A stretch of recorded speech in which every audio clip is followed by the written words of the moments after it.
Hey, it's your girl Jazz, and you already know it's been a long time since y'all seen me. Of course, too honest with it, I'm back, so it's good to see everybody.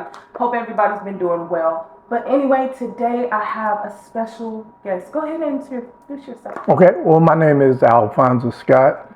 I'm originally from Dayton, Ohio. Got a chance to go to college in Birmingham, Alabama. After finishing school, I moved out here in the Texas area and I've never left. Now a wife of 31 years and two are with two wonderful girls, 27 and 21. And we've got something to talk about. It's something I'm extremely proud of and excited about. Okay, so look, we got something to talk about. Is a must-read book. Do you understand me?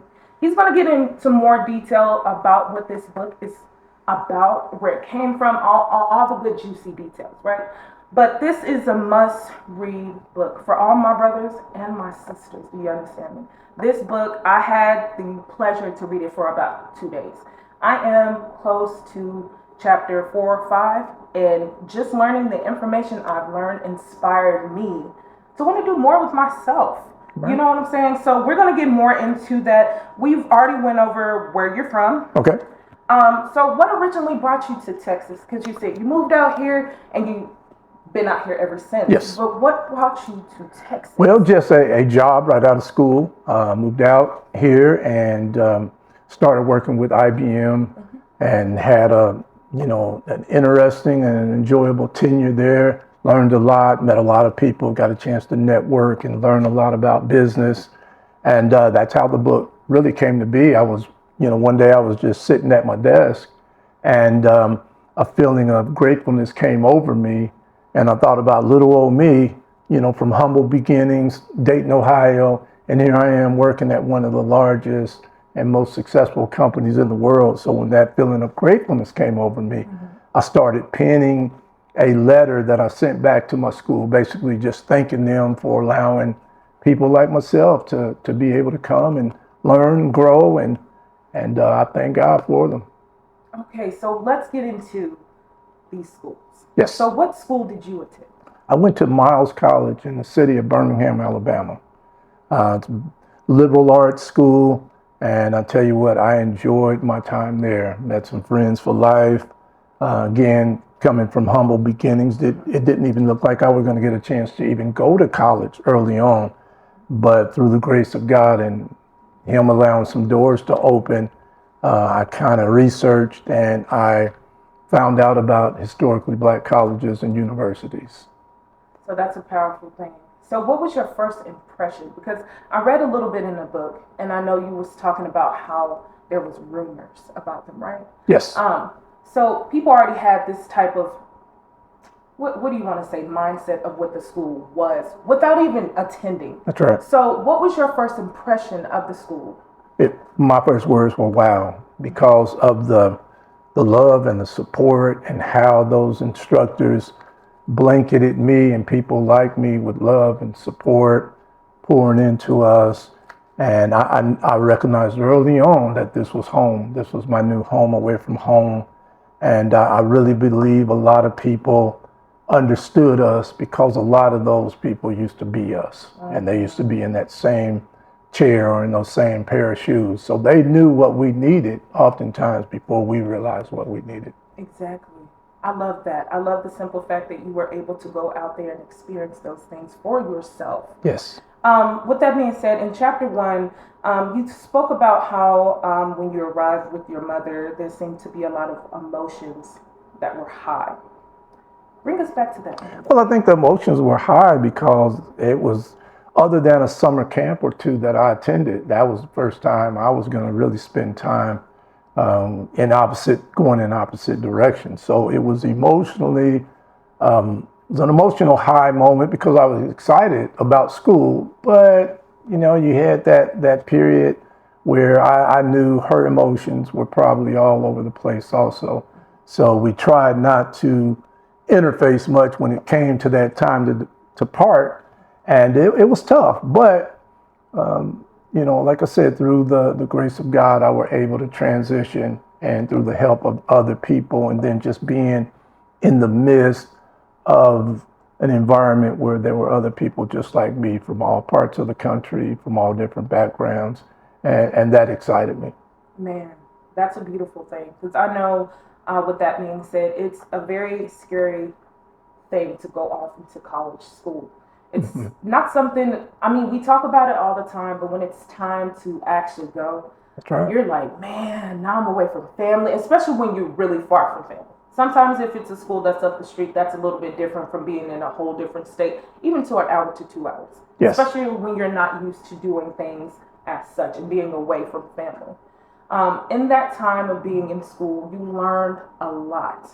Give us a little bit more details. You was around a lot of people. I read a lot about that. You were able to learn about people, where they came from.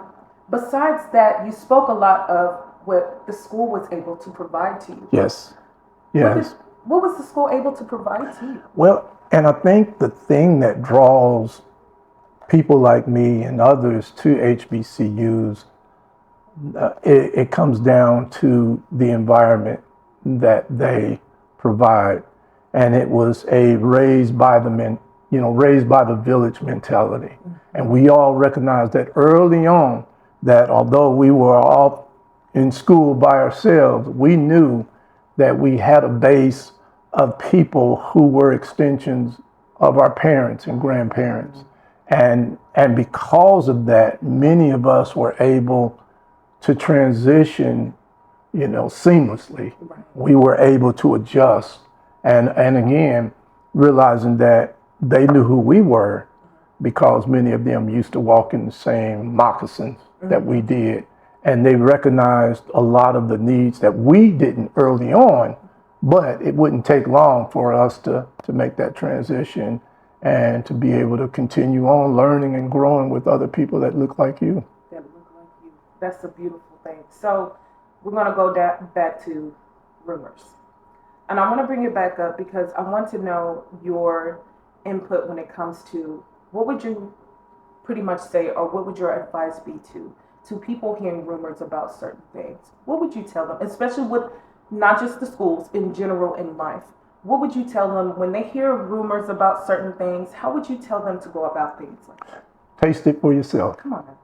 Experience it for yourself. Do not take the opinion of others, especially when a lot of unsubstantiated rumors and chatters out there.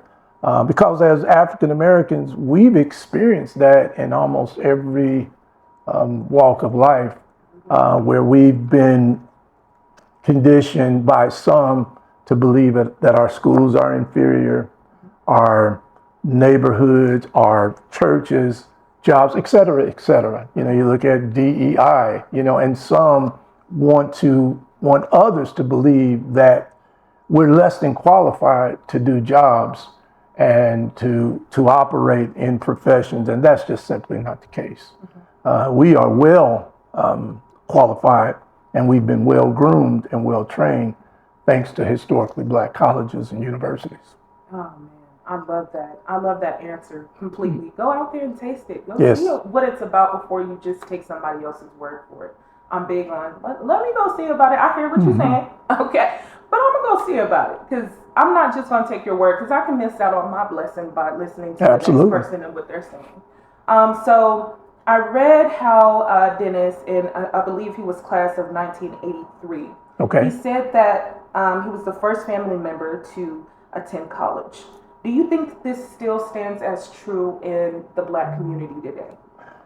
I mean, it's a little more, how can I say, I think more of us are getting opportunities to go to college, and because schools are a little more widespread. Now you have people that can actually attend school online. So it's a little more widespread, but it's just as special. And you'll still run across people, even in the 21st century, where they're first generation college graduates. And I run across it all the time. In fact, I just left an event, and people are they're in awe because of the things that they read about some people experiencing, like Dennis and like others, and like myself. I was a first generation college attendee, and the things that I were able to experience and learn on the job in a sense. Right. Blessed me for a lifetime. And it's still special today.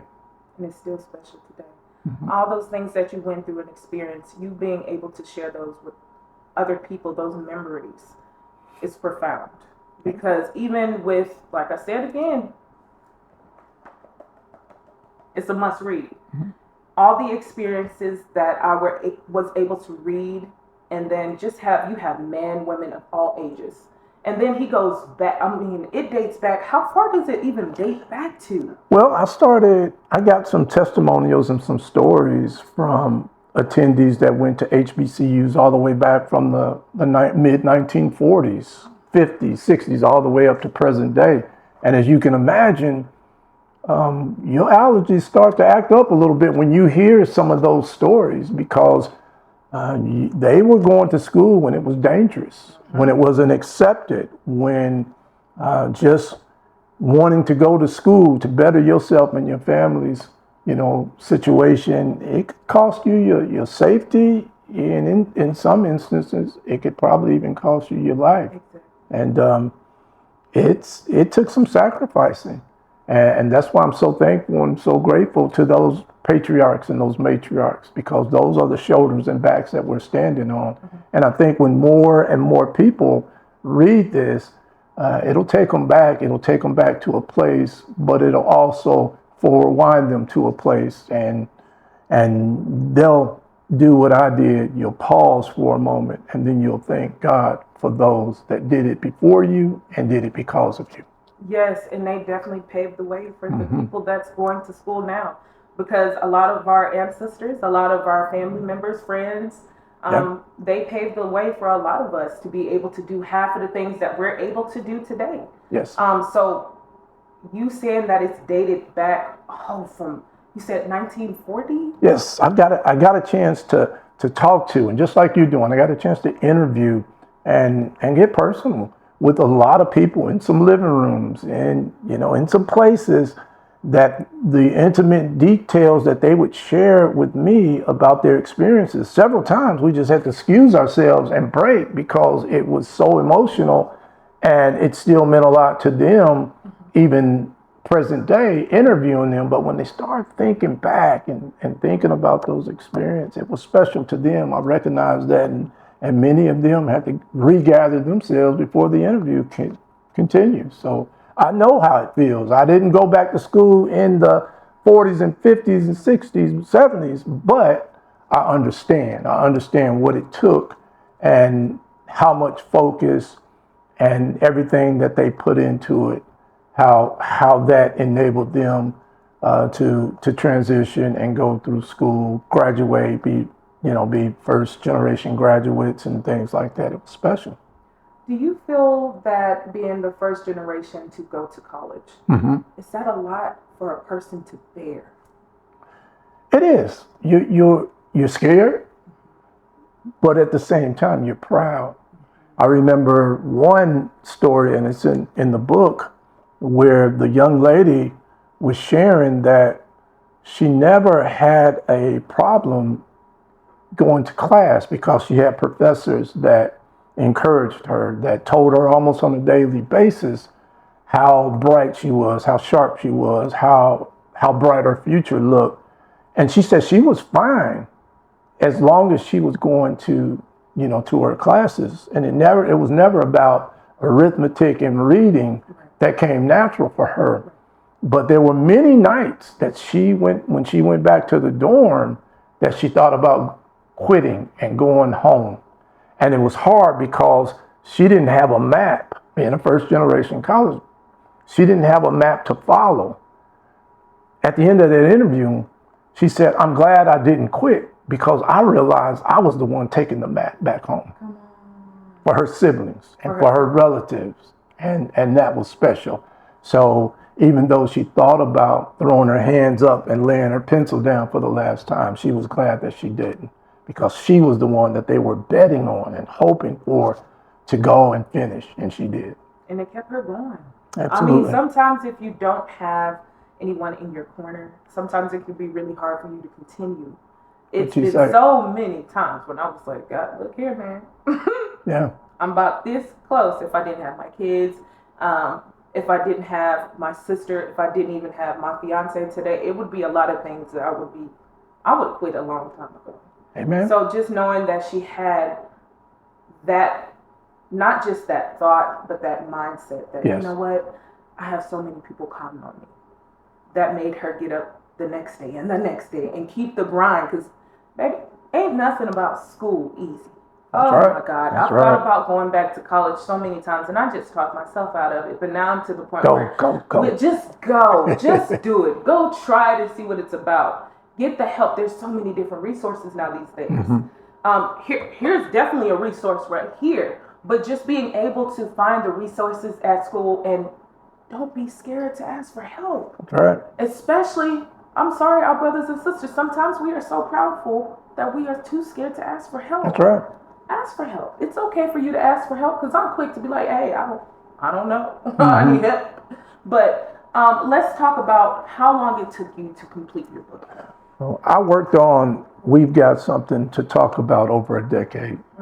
And I say that proudly because a great deal went into the project, and it wasn't just sitting down and writing, but the reason the book is entitled We've Got Something to Talk About is that because it's not just following a single student's educational journey, it's a collaborative effort of people from different, like you stated, different eras, different generations, different parts of the country, all sharing what they experience.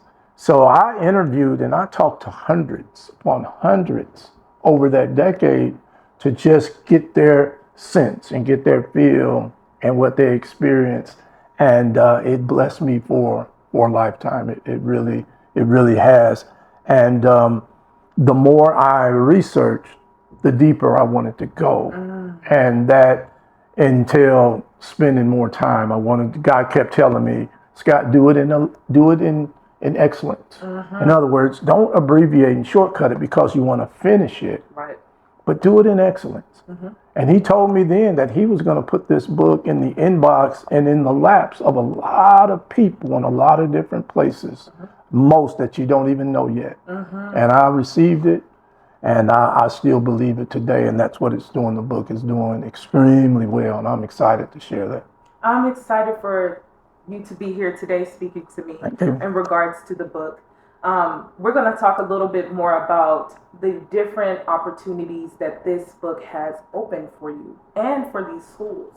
I wanted to talk a little bit about some of the things that you had to sacrifice in order for you to make sure you completed this project. Yes. So what did you have to sacrifice? Oh, I sacrificed a lot. There were things that I obviously could have done that would have brought more attention, more finance, more to me individually, but to sacrifice the time and to sacrifice the effort, the tears and the years.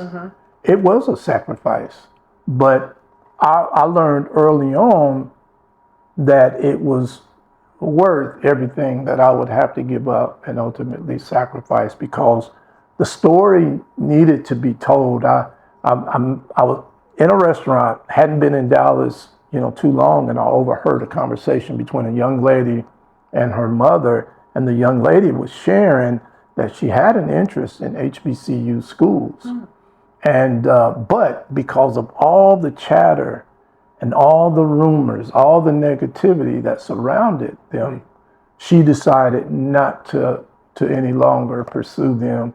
And I'm waiting for her mother to refute, to correct.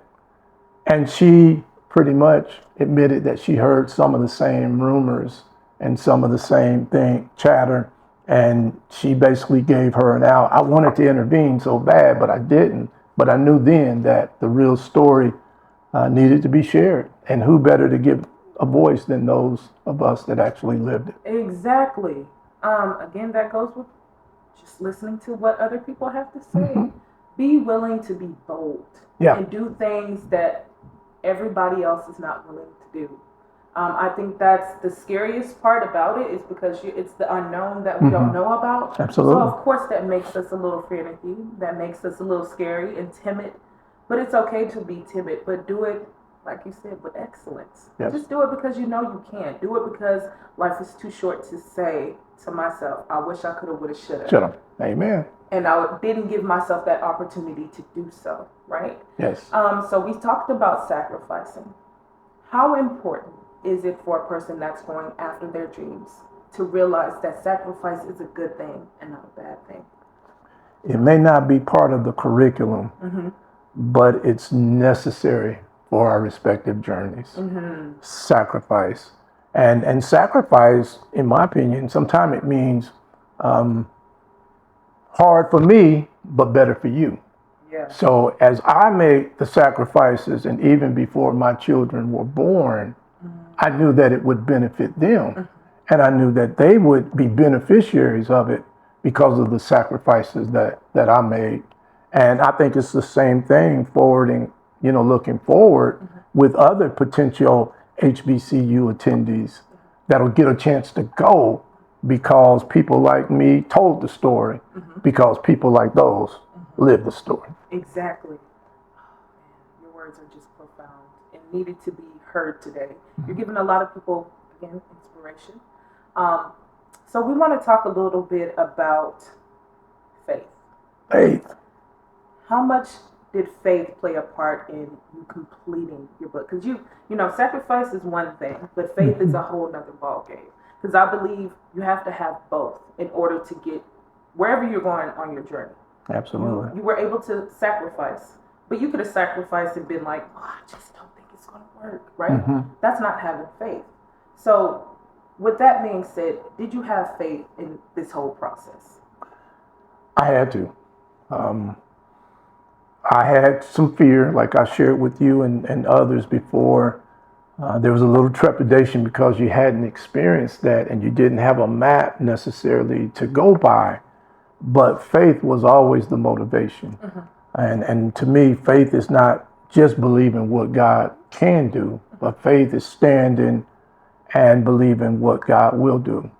And as I were going through it and hundreds of others were doing the same, we had that faith. And the reason I can say we with confidence, because I got a chance to talk to them. I got a chance to hear from them.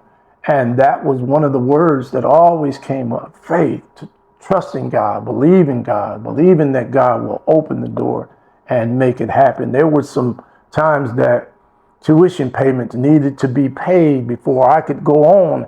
And you just believed that somehow something was going to happen that would enable you to stay.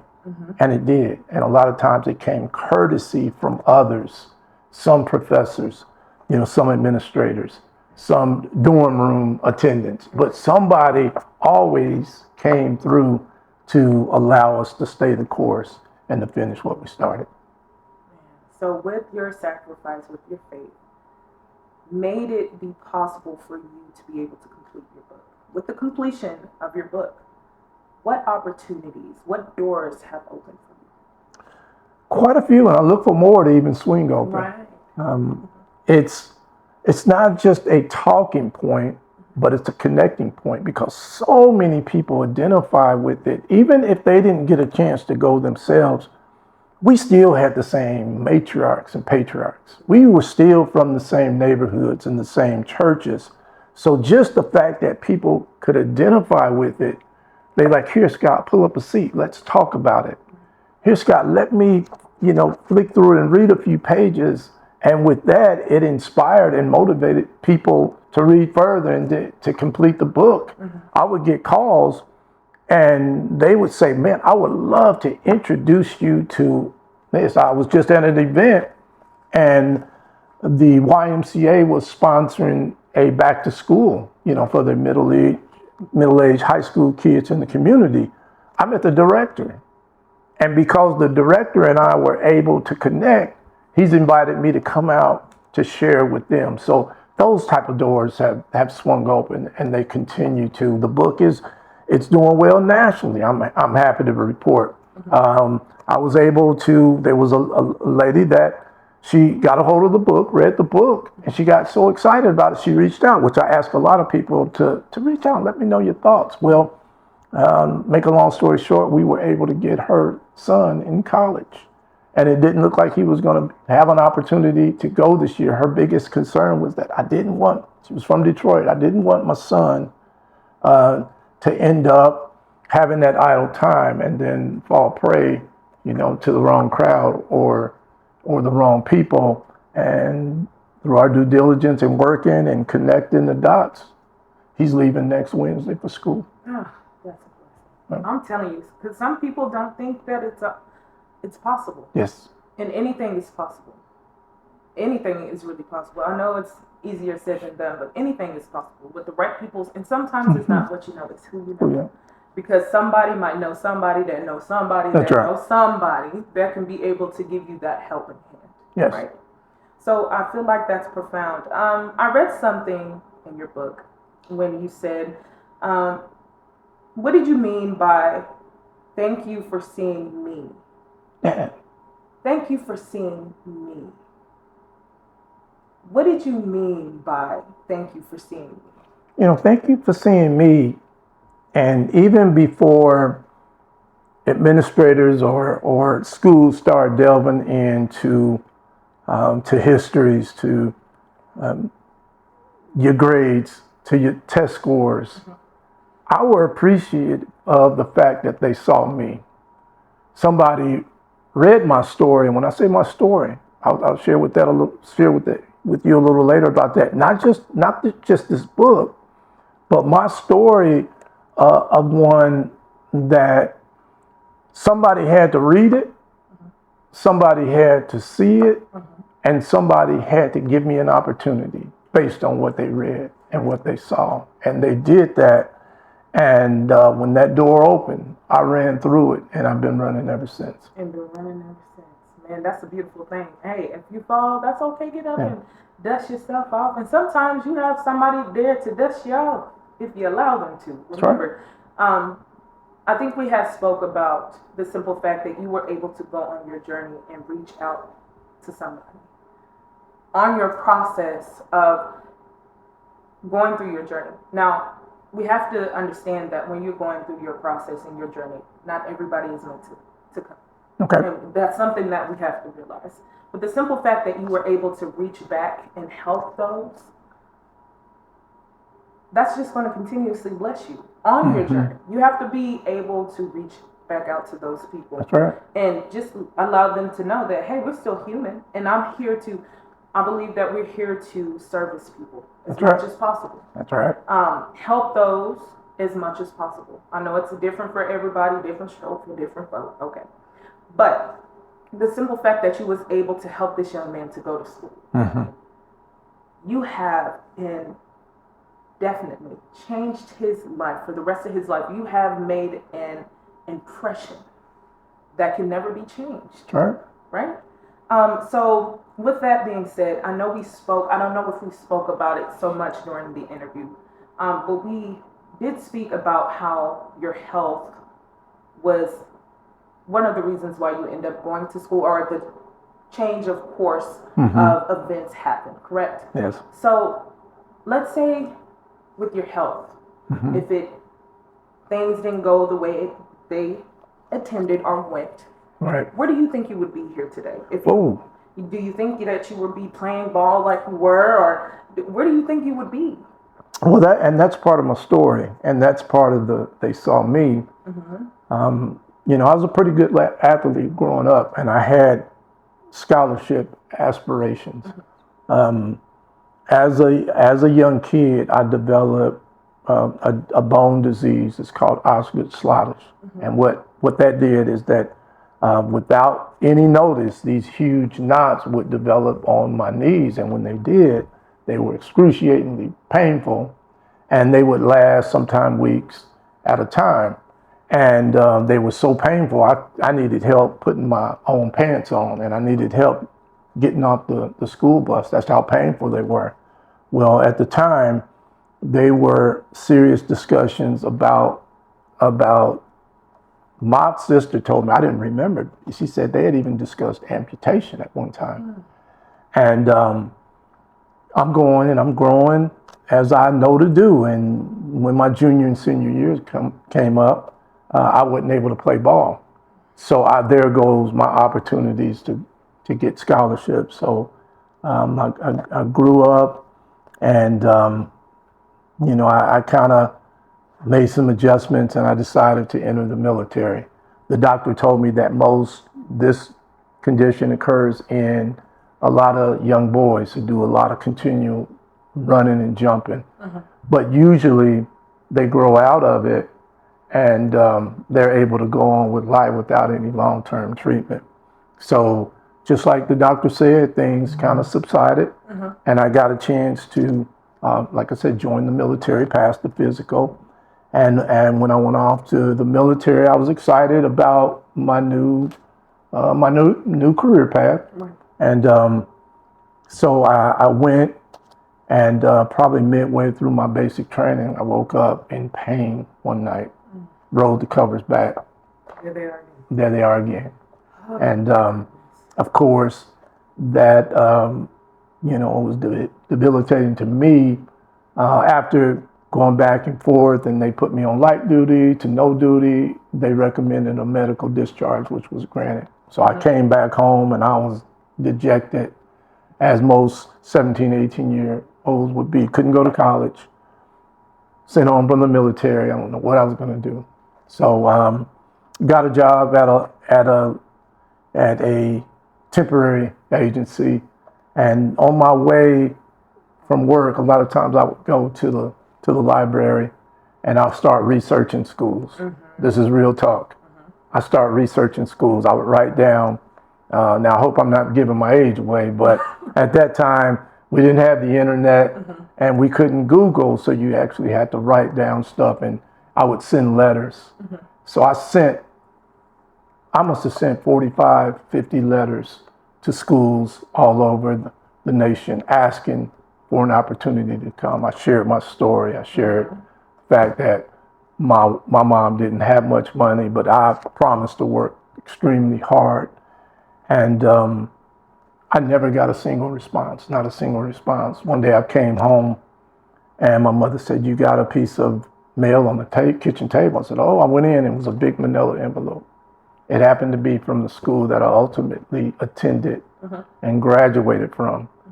Because somebody heard my story, somebody read it, somebody listened to it, and somebody received me based on that. That's how I got a chance to go to college. And that's where it comes from. Thank you for seeing me. For seeing me. And not my circumstances. And not my circumstances. A lot of people won't give people the opportunity because of their background. And just being frank, sometimes it's just because of the color of your skin. They're not able to give you that opportunity, or because you don't have the right finances.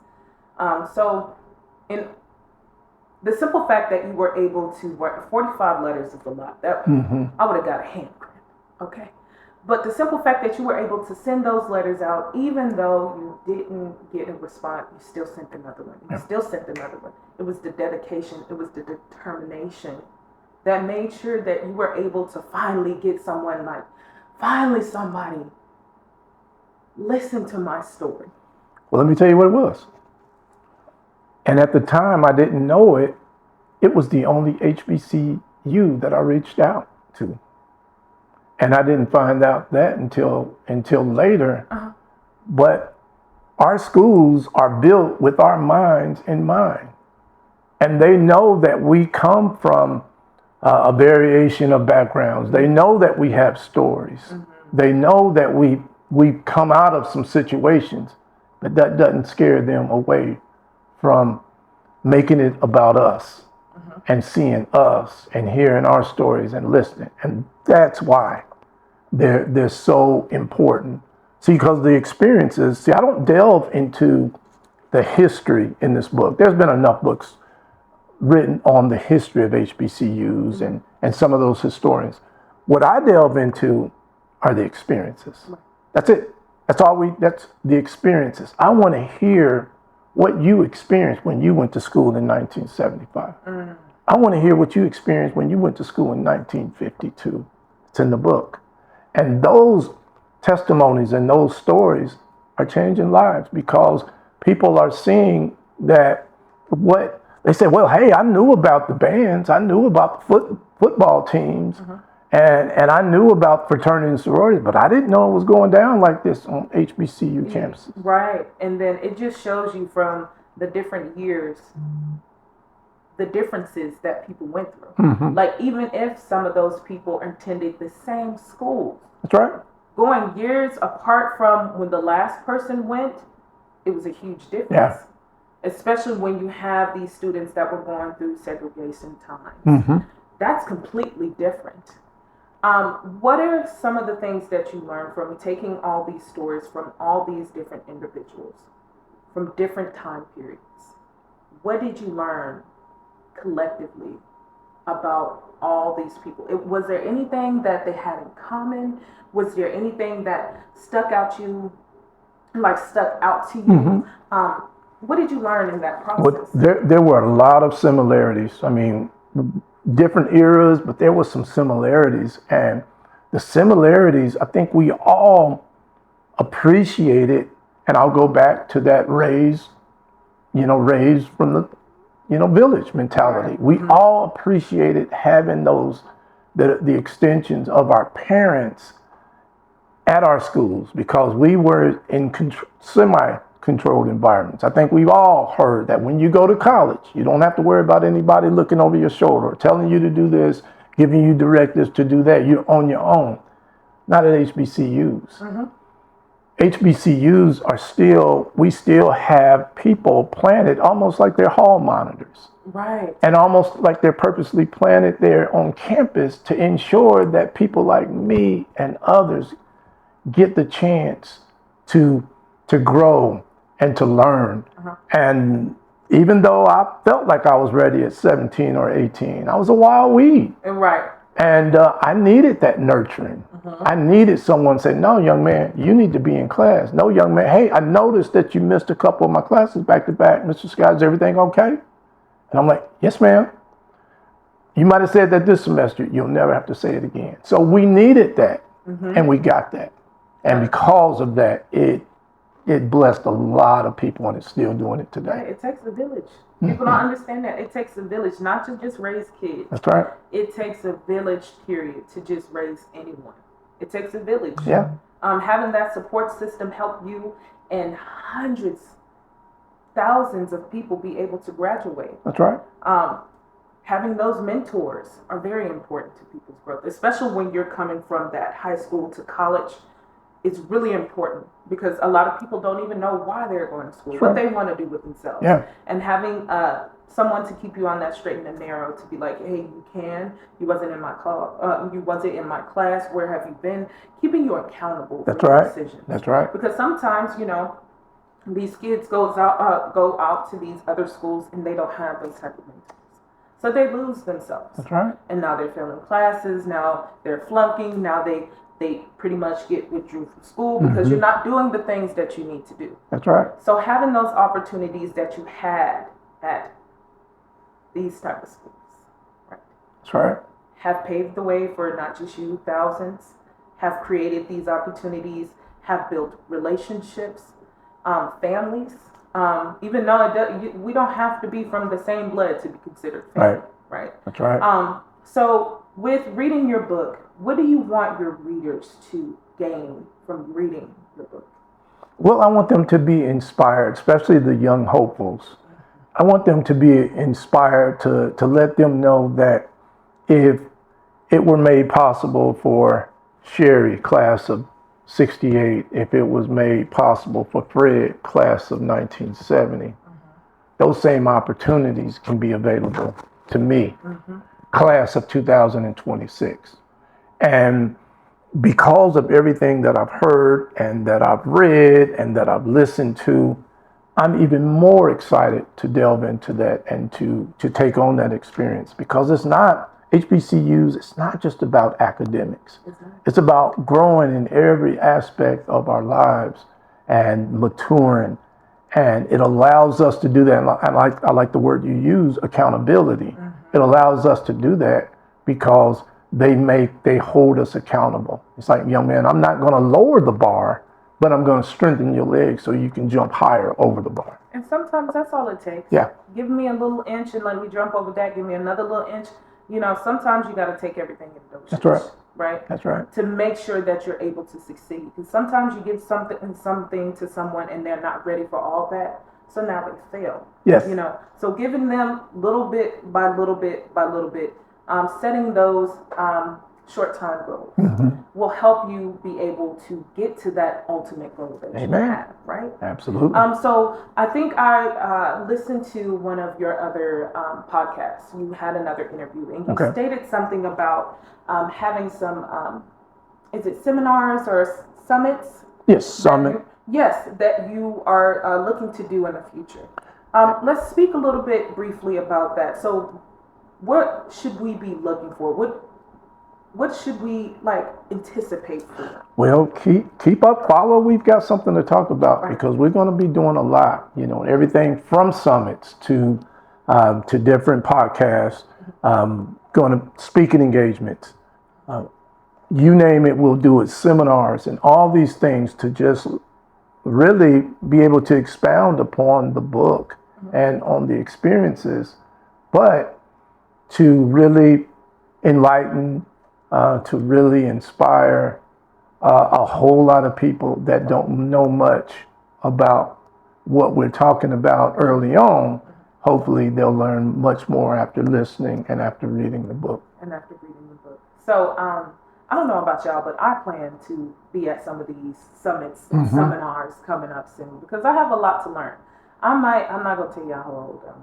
I was going to tell on myself. I'm not going to do that. That's none of y'all business. But it's so much to learn. Be willing to learn at any age. That's something I've learned. Be willing to learn because it's always something. Ignorance is not bliss. So be willing to learn because there's so much opportunity and so much wisdom out there. Absolutely. That can be learned. So my question to you is, for a person that is going after their dreams, what would your advice be to those people that's going after their dreams, that's thinking hey, I might not be able to do this, I might not be able to complete this because of their circumstances or where they are in their life right now? What would your advice be to them? Focus. Oftentimes be your greatest cheerleader because you might not get them from the side, and you might have to encourage yourself through a lot of things, but that's okay. We've done that. We are a resilient people as African Americans and people of color, and we've always been able to dig deep within our own resolve, and with that, believe in yourself and acquaint yourself with others, with the book, with others that look like you, that can inspire you. Pull up a chair at the feet of some of these seniors that have done a lot with little, and they'll inspire you. Their stories will inspire you and encourage you, and it'll make a difference in your walk and in your. Man, the simple fact that everything today was needed to be said. A lot of people needed to hear it. I'm just pouring into you and you pouring into me today. Just to hear your story and have you just have so much wisdom. And a lot of people need to hear it, right? Yes. And I can't wait to see where exactly this book is going to take you, where you're going to take yourself, where Alpha and Omega is going to take you with this whole opportunity. So with that being said, y'all, we got to wrap it up a little bit. But I hope that y'all are now interested in this book. This is a really good read, and I'm still reading. I'm going to finish it completely. I have notes and all kind of stuff in here. Don't worry about that. But I'm telling you, this is a good read. Y'all have to understand this is something that needs to be read by our brothers and sisters. And where do you have a Facebook, Instagram, anything like that? Facebook, Alfonza Scott. Instagram is HBCU guy. And then I've got my own private platform in which the book is. You can go on the private platform and you can get a kind of a synopsis of the book, how you can order the book. If you place an order there, 3 or 4 days, it'll show up at your doorstep.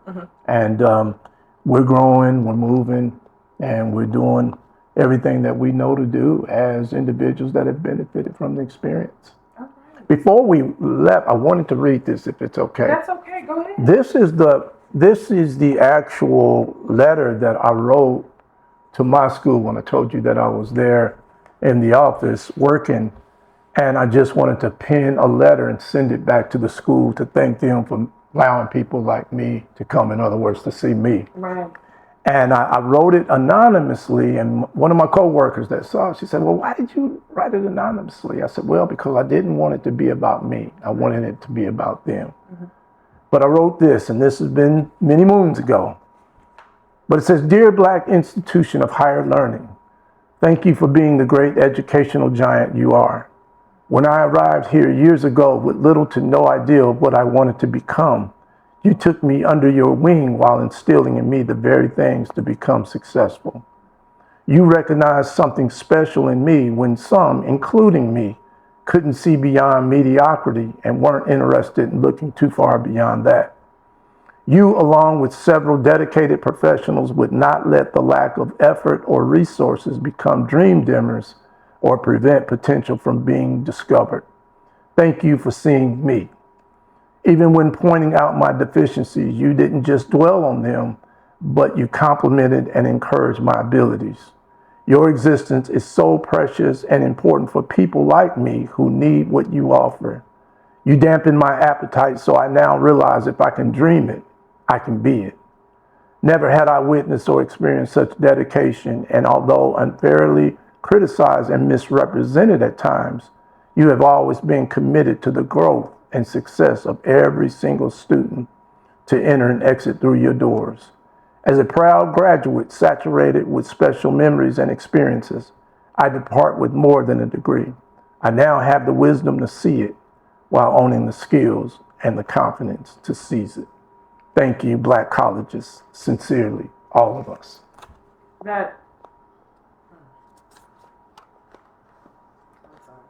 That's beautiful. And why did you write it anonymously?